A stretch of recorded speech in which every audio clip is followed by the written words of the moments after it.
The mission to develop the atomic bomb brought science and politics together in an unusual way. It required years to develop, the cooperation of hundreds of scientists, and vast sums of investment, all while maintaining the project's complete secrecy. The impact of the US-built atomic bomb had a broad effect on human history. The bulk of the development was led on by a weapons race. As World War II raged on, more destructive and terrifying weapons have been used to cause mass destruction. The biggest motivation of the US effort in developing the atomic bomb was the desperate need to beat Nazi Germany, who it was believed was developing their own atomic bomb. It was vital that the Germans should not be the first to bring atomic weapons into the field of battle. Furthermore, if we should be the first to develop the weapon, we should have a great new instrument for shortening the war and minimizing destruction. President Roosevelt particularly spoke many times of his own awareness of the catastrophic potentialities of our work. But we are at war, and the work must be done.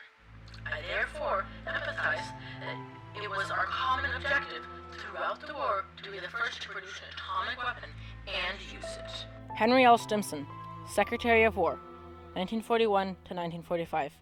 In 1934, Enrico Fermi was studying atoms by shooting neutrons into the nucleus of an atom when he noticed a strange thing happening with the nucleus of uranium. Otto Hahn and Franz Strassmann figured out that the atom was splitting into almost equal parts, but when weighed, it was not the same weight. A little bit had disappeared. A theory was developed that the missing matter had turned into energy, just as Albert Einstein had theorized. If true, it meant that if enough atoms could be split, a tremendous energy source could be formed. Soon, Germany had cut the export of uranium, which led to the assumption that they were developing a bomb. Because of this, in 1939, scientist Leo Szilard convinced Albert Einstein to assist him in warning President Roosevelt. Einstein agreed and sent a letter to President Roosevelt informing him of the danger. Eventually, President Roosevelt created an advisory committee to investigate uranium. On December 7, 1941, the Japanese carried out a surprise attack on the U.S. naval base Pearl Harbor, without first declaring war, which was a war crime. The United States declared war on Japan on December 8, 1941. 3 days later, the U.S. Congress declared war on Germany and Italy directly after they declared war on us. In June 1942, the Advisory Committee on Uranium told President Roosevelt that an atomic weapon might change the outcome of the war. Upon hearing this, President Roosevelt ordered the Army Corps of Engineers to make an atomic weapon. The Army Corps of Engineers immediately made a top-secret division called the Manhattan District. It was later known as the Manhattan Project.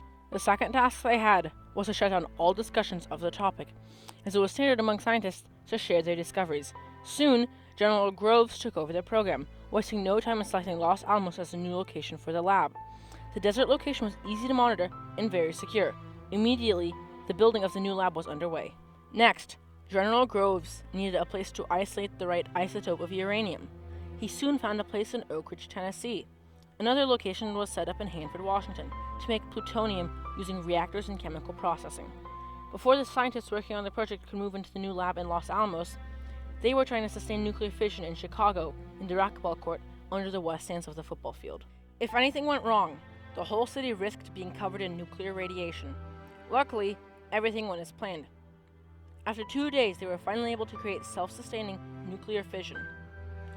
Before long, they were working out of the new lab. They needed to hire additional staff. Those people were not told where they were going or what they would be doing, only that it was top secret. Again, the director tried to shut down conversations between departments responsible for different components of the bomb. After several years, working 18-hour days, scientists completed 2 atomic weapons, each designed differently. One design was made with uranium and constructed like a gun, which they knew would work. The other was made with plutonium and used an implosion device that needed further testing. They only had enough plutonium for a single test and then a single bombing. They eventually decided to test it, but their test was delayed by bad weather. They also did not know how powerful or far-reaching the damage would be, so scientists were sent to stay at separate locations some distances apart to test the radiation levels. On July 16, 1945, at 5:29 a.m., the first atomic weapon was tested successfully. They soon sent a message to President Truman, who was overseas negotiating the division of Germany. The message said, "Operated on this morning. Diagnosis not yet complete, but results seem satisfactory and are already exceeding expectations. This meant that testing had gone well and the weapon was very powerful. The Allies offered the Japanese emperor a plan for surrender, which he refused. The United States had been planning to invade Japan in November with the potential cost of an estimated 300,000 American soldiers' lives. But since the Japanese refused to accept the Allies' offer to surrender, President Truman now had the option to use the atomic bomb. On August 6, 1945, President Truman decided to drop the first atomic bomb made with uranium on Hiroshima, Japan.